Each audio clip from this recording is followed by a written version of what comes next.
მეორე მსოფლიო ომში გადატრიალე ის გარდატეხა ხდება, ხო, ეს სტალინგრადი, კურსკი, აქეთ-იქ და ნელ-ნელა ეხლა საბჭოთა ჯარი მიიწევს დასავლეთისკენ და მიადგა უკვე პოლონეთის საზღვრებს. და ასეთ პირობებში გადაწყდა, რომ ვარშავაში დაიწყო აჯანყება. ეხლა რატო? ჯერ-ერთი უფრო ადრე გამთავისუფლდებით, ეს ერთი, მეორე ვაჩვენებთ ძალას და მესამე რომ შემოვლენ საბჭოთა ჯარები, ჩვენ უკვე განთავისუფლებული ვიქნებით და ეს იქნება კოზირი სტალინთან ურთიერთობაში. იმიტომ რომ არსებობს ერთი ემიგრაციული მთავრობა ლონდონში, რომელსაც ეს არმია კრაიოვა და ანდერსის არმია ექვემდებარება და არის სტალინის განზრახვა, რომ პოლონეთში თავისი ხალხი დასვას. ანუ პოლიტიკური ბრძოლაც მიმდინარეობს. თუ მეტეს საბჭოთა ჯარები უკვე ვარშავის მისადგომებთან არიან და ყველა დარწმუნებულია, რომ აჯანყება რო დაიწყება, დახმარებაც რა თქმა უნდა აქედან იქნება.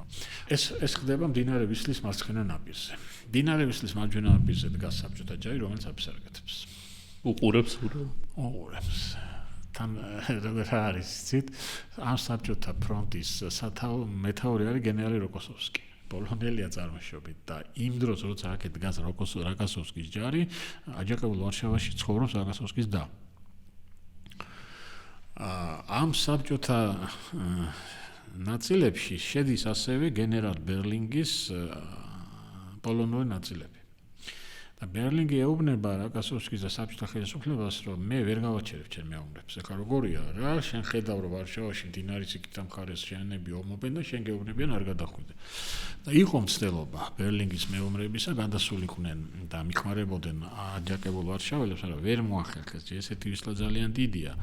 ვისლის მარცხენა ნაპირი მაღალია და როგორც დგას პოლონელები თვლიან, უცუდად დაგეგმილი ოპერაცია იყო, რა მოკლედ ვერ მიეხმარნენ.